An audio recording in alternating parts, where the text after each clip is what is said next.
जय हिंद। आप सभी का स्वागत है आपके अपने YouTube चैनल बिलोटी टीचिंग सेंटर में। तो आज हम लोग उपस्थित है इस सप्ताह के जीव विज्ञान के दूसरे क्लास में। Welcome to all guys in your biology class. हम लोग अभी तक पढ़ रहे हैं इमिशन इन ह्यूमन यानी मानव में उत्सर्जन, और जिसमें हम लोगों ने कल पढ़ा कि मानव में उत्सर्जन के लिए या वर्टिब्रेटा संघ के उत्सर्जन के लिए कौन कौन से ऑर्गन्स जो होते हैं, अंग जो होते हैं, मुख्यतः महत्वपूर्ण होते हैं, इंपॉर्टेंट होते हैं। जिसमें हम लोगों ने चार पढ़ा जिसमें हमारा था किडनी यानी वृक्क, उसके बाद यूरेटर यानी मूत्रवाहिनी, तथा उसके बाद हमारा था ब्लैडर यानी मूत्राशय, और चौथा था हमारा यूरेथा दैट मीन्स मूत्र मार्ग। अब देखिए आपके सामने एक डायग्राम है। मैंने कल आप लोगों को जो पढ़ाया था आप लोगों को याद होगा, तो डायग्राम बनाना जरूरी है। सबसे पहले हम वन बाय वन एक बार डायग्राम पे समझ लेंगे कि किस प्रकार से हमारे उत्सर्जन में ये महत्वपूर्ण भूमिका निभाते हैं। आपको देखिए दो सेम के बीच के आकार के दो अगल बगल, एक और दो लेफ्ट एंड राइट, ये क्या है? ये ब्रिक है। ये क्या है? ब्रिक है, जिसे हम लोग इंग्लिश में क्या कहते हैं? किडनी कहते हैं। क्या कहते हैं? किडनी कहते हैं।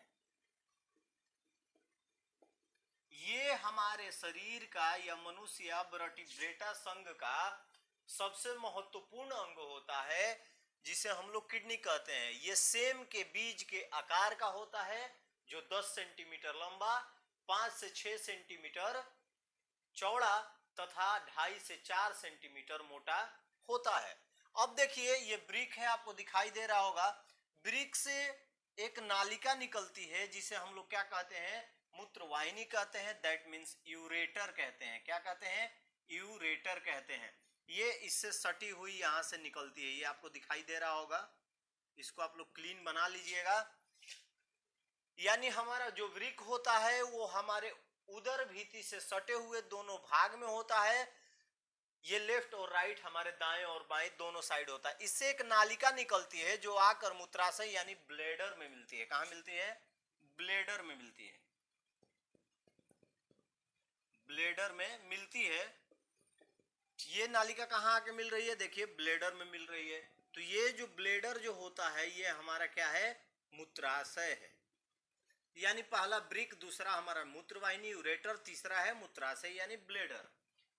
तो ये तीन जो ऑर्गन्स होते हैं, होता क्या है कि जब कोई भी सब्सटेंस लिक्विडेटेड होता है, द्रवीय होता है, वो सबसे पहले यहाँ पर ब्रिक उसे क्या करता है? छानता है। क्या करता है? छानता है। छानने के बाद आगे हम पढ़ेंगे इसके कार्य क्या होते हैं, लेकिन मैं आपको शॉर्ट में बता दूं। छानने के बाद जो वेस्ट प्रोडक्ट होता है वो मूत्रवाहिनी के द्वारा हमारे ब्लैडर में आता है, यानी मूत्राशय में आता है, और ब्लैडर से आगे हमारे शरीर से बाहर निकलने के लिए मूत्र मार्ग होता है, यूरेथा होता है।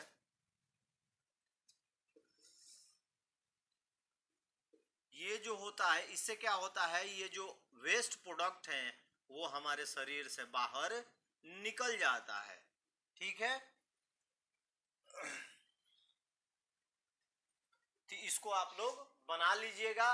नीचे हेडिंग में लिख दीजिएगा कि मानव में उत्सर्जन के अंग यानी organ of emission in human.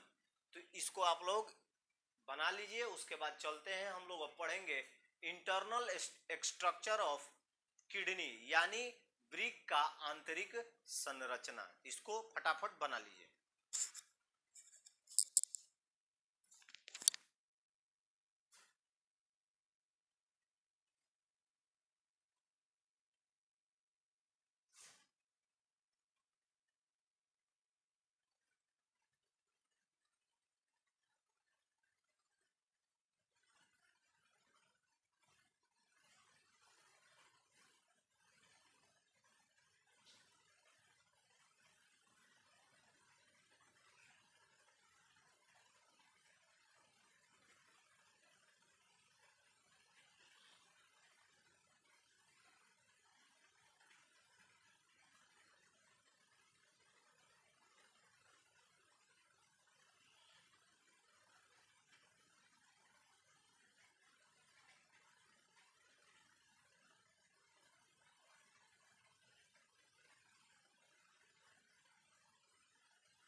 चलिए हम लोग अब बात करते हैं अपने नेक्स्ट टॉपिक के बारे में। आप लोगों को पता है कि हमारा चैप्टर 4 शुरू हो चुका है, जिसमें कुछ हम लोगों ने टॉपिक को क्लियर कर लिया है, पढ़ लिया है।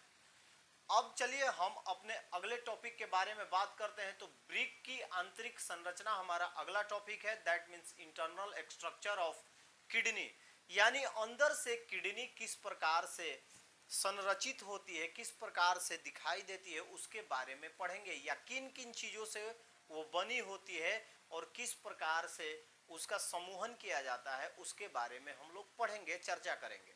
तो सबसे पहले देखिए कि ब्रिक जो होता है बाहर से संयोजी ऊतक तथा आरेखित पेशियों से बने एक कैप्सूल से ढका हुआ रहता है। दैट मीन्स ब्रिक का जो मैंने डायग्राम बनाया था, तो ब्रिक जो होता है वो बाहर से क्या होता है कि वो संयोजी ऊतक द्वारा वो सेम के आकार का एक रचना होता है। मान के चलिए सपोज दैट, ये मत देखिएगा कि मैंने ये ब्रिक बनाया है, इस पे क्या होता है, एक पतला एकदम कैप्सूल जैसा आवरण होता है। क्या होता है? आवरण होता है, कवर होता है, जिसके द्वारा ब्रिक हमारा जो होता है वो ढका हुआ होता है। यानी बाहर से आरेखित पेशियों द्वारा, संयोजी ऊतक तथा आरेखित पेशियों द्वारा ये एक पतले कैप्सूल से ढका हुआ होता है। यानी ये उसका जो होता है कवर्ड किया हुआ रहता है, उसको सुरक्षा प्रदान करने के लिए, प्रोटेक्ट करने के लिए उस पे एक पतले कैप्सूल जैसे आवरण लगाया हुआ रहता है, कवर लगाया हुआ ये रहता है। प्रत्येक ब्रिक में एक बाहरी प्रांतस्थ भाग तथा एक भीतरी अंतस्थ भाग होता है। एक बाहर अंतस्थ भाग होता है जिसे कॉर्टेक्स कहा जाता है। क्या कहा जाता है? कॉर्टेक्स कहा जाता है। और जो भीतरी का भाग होता है उसे मेडुला कहा जाता है। क्या कहा जाता है? मेडुला। याद रखिएगा, ये आपका 1 नंबर का क्वेश्चन है। यदि आपका क्वेश्चन आ जाए कि the internal part of the brick is called, तो हम इंटरनल के लिए डायरेक्ट आंसर मारेंगे मेडुला। हिंदी और इंग्लिश में दोनों समान, मतलब उच्चारण समान होता है, और बस हिंदी में लिख देंगे, इंग्लिश में लिख देंगे। इसका यह नहीं है कि हिंदी कुछ और होता है, उसका मीनिंग कुछ और होता है। यानी the internal part of the kidney is called, यानी जो आंतरिक भाग होता है ब्रिक का उसे क्या कहा जाता है? तो मेडुला कहा जाता है। And the outer part of या outer part of the kidney is called a cortex, यानी बाहरी भाग को कॉर्टेक्स कहा जाता है और उसके भीतरी भाग को, भीतरी अंतःस्थ भाग को मेडुला कहा जाता है। अपने दिमाग में फिट कर लीजिएगा, क्योंकि ये जो होते हैं ये आपके 1 नंबर के क्वेश्चन इससे जरूर आएंगे। अब आगे जब चलते हैं तो ये 15 से 16 पिरामिडों जैसी रचनाओं से बना हुआ होता है। कैसी रचनाओं से? पिरामिड की रचनाओं से बना हुआ होता है, जिसे ब्रिक शंकु कहा जाता है। जिसे क्या कहा जाता है? ब्रिक शंकु कहा जाता है। प्रत्येक ब्रिक में सूक्ष्म, लंबी तथा कुंडलित रचनाएं पाई जाती हैं, जिसे नेफ्रॉन कहा जाता है। क्या कहा जाता है? जिसे नेफ्रॉन कहा जाता है। ये लंबी होती हैं, कुंडलित होती हैं तथा सूक्ष्म होती हैं। दैट मीन्स माइक्रो होती हैं, बहुत छोटी, जिसे हम अपनी आंखों से देख नहीं सकते हैं, वैसी रचनाएं होती हैं। नलिकाएं पाई जाती हैं, जिसे नेफ्रॉन कहा जाता है। और यही नेफ्रॉन जो होती हैं ब्रिक की रचनात्मक तथा कार्यात्मक इकाई होती है। That means structural and functional unit of kidney is called is nephron. ये भी आपके 1 नंबर का क्वेश्चन है कि ब्रिक की रचनात्मक एवं क्रियात्मक इकाई क्या है, तो आप नेफ्रॉन मारेंगे। या आपका आ गया कि what is a functional and the structural unit of kidney is called nephron. तो नेफ्रॉन आप में आपके देखिए, इसमें आपके 3 क्वेश्चन ऐसे ही ऑब्जेक्टिव बन गए। पहला, अंतःस्थ भाग को मेडुला कहते हैं। दूसरा, बाहरी अस्थ भाग को कॉर्टेक्स कहते हैं। और नेफ्रॉन जो होती है वो ब्रिक की कार्यात्मक तथा संरचनात्मक इकाई होती है। यानी नेफ्रॉन के द्वारा ही, नेफ्रॉन के समूह के द्वारा ही किसी ब्रिक का निर्माण किया जाता है। Unit of structure and functional, कार्य करने तथा उसकी संरचनात्मक या संरचना से जो इकाई होती है उसी को नेफ्रॉन कहा जाता है। तो चलिए एक बार बोर्ड पे ध्यान देते हैं और उसके बाद समझने की फिर से एक बार कोशिश करेंगे। ब्रिक की आंतरिक संरचना, इंटरनल स्ट्रक्चर ऑफ किडनी प्रत्येक वृक्क बाहर से संयोजी उत्तक तथा आरेखित पेशियों से बने एक पतले कैप्सूल से ढका रहता है। मैंने आपको बताया वृक्क जो होता है वो बाहर से क्या होता है, आवरण रहता है, उस पर कवर रहता है, जो कि एक पतले कैप्सूल की तरह रहता है, जो उसे सुरक्षा प्रदान करता है, प्रोटेक्ट करता है, उससे ये ढका हुआ होता है। प्रत्येक वृक्क में एक बाहरी प्रांतस्थ भाग तथा एक भीतरी अंतस्थ भाग होता है। यह 15 से 16 पिरामिड जैसी रचनाओं का बना होता है। तो कोई आपसे पूछेगा कि बाहरी प्रांतस्थ भाग को क्या कहते हैं, तो कॉर्टेक्स कहते हैं, और भीतरी अंतरस्थ भाग को मेडुला कहते हैं। यह 15 से 16 पिरामिड जैसी रचनाओं का बना होता है, जिसे वृक्क शंकु कहा जाता है। प्रत्येक वृक्क में सूक्ष्म लंबी कुंडलित रचनाएं पाई जाती हैं, जो नेफ्रॉन या वृक्क नालिका कहलाती हैं। नेफ्रॉन वृक्क की रचनात्मक एवं क्रियात्मक इकाई है। The nephron is the structural and the functional unit of kidney. We talk about internal structure of kidney. Look at the board, and each kidney is covered from outside by a thin capsule mode of a connective tissue and the unstraighted muscles. यानी हमारी जो प्रत्येक वृक्क होती है, प्रत्येक kidney होती है, वो बाहर से संयोजी उत्तक तथा आरेखित पेशियों से एक पतले कैप्सूल द्वारा ढकी हुई होती है। Each kidney has an outer part cortex है, डी लिख दिया हूं, इसको मिटाकर टी कर लीजिएगा, cortex, and the inner part medulla, यानी इसके बाहरी भाग को कॉर्टेक्स कहते हैं और भीतरी भाग को मेडुला कहते हैं।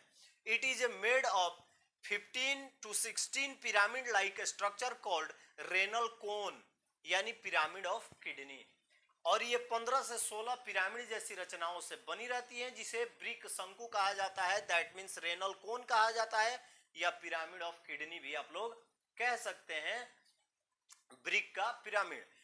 Micro long coiled structure found in each kidney which are called nephron. इसमें सूक्ष्म लंबी तथा बहुत ही कुंडलित रचनाएं पाई जाती हैं, जिसे हम लोग नेफ्रॉन कहते हैं। Nephron is a structural and the functional unit of the kidney, यानी ये जो होती है किसी वृक्क की संरचनात्मक तथा क्रियात्मक इकाई होती है। NaL जोड़ लीजिएगा, छूट गया था।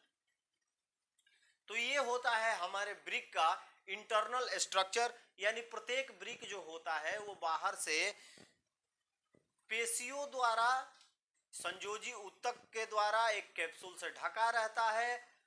इसके अंतर अस्थि भाग होते हैं तथा बाहर के भी प्रांत अस्थ भाग होते हैं। बाहरी भाग को कॉर्टेक्स कहते हैं तथा भीतरी भाग को क्या कहते हैं, मेडुला कहते हैं। ये 15 to 16 यानी 15 से 16 पिरामिड जैसी रचनाओं का बना रहता है, जिसे वृक्क शंकु या renal cone pyramid of kidney कहा जाता है। इसमें सूक्ष्म लंबी तथा कुंडलित रचनाएं पाई जाती हैं, नालिकाएं पाई जाती हैं, जिसे नेफ्रॉन कहा जाता है। और नेफ्रॉन जो होता है वो इसकी संरचनात्मक तथा क्रियात्मक इकाई है, यानी structural and functional unit of kidney है। तो उम्मीद है आप लोगों को समझ में आ गया होगा, तो इसको नोट कर लीजिए। और ये वीडियो आपकी छोटी है, उम्मीद है आप लोगों को समझ में आ गया होगा। तो कल हम लोग पढ़ेंगे स्ट्रक्चर ऑफ नेफ्रॉन, यानी जो इकाई है किडनी की संरचनात्मक तथा क्रियात्मक, उसके बारे में अगले क्लास में हम लोग पढ़ने वाले हैं। तो इसको नोट कर लीजिए और उम्मीद है आप लोगों को समझ में आ गया होगा। यदि नहीं समझ में आया होगा तो आप लोग कमेंट बॉक्स में कमेंट कर दीजिएगा, मैं फिर से इसे समझाने की कोशिश करूंगा। जब नेफ्रॉन पढ़ेंगे तो डायग्राम के साथ पढ़ेंगे कि हमारा नेफ्रॉन यानी अंदर से किस प्रकार से हमारा किडनी दिखाई देता है। तो चलिए अगले क्लास में हम लोग मिलेंगे, तब तक के लिए आप सभी को जय हिंद, अपना ख्याल रखिए और बड़ों का सम्मान कीजिए।